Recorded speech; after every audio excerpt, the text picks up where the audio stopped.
Deadman key operation. The deadman key is a safety device that should be used any time the PrepMaster is operated. To use it, the operator first attaches the lanyard to his or her wrist, then places the key in the switch. Turn the red-yellow switch to on, and press the start key to start machine.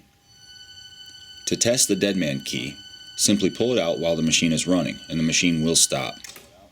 To re-engage the switch, simply place the key back in the switch, press the stop key, and then press the start key.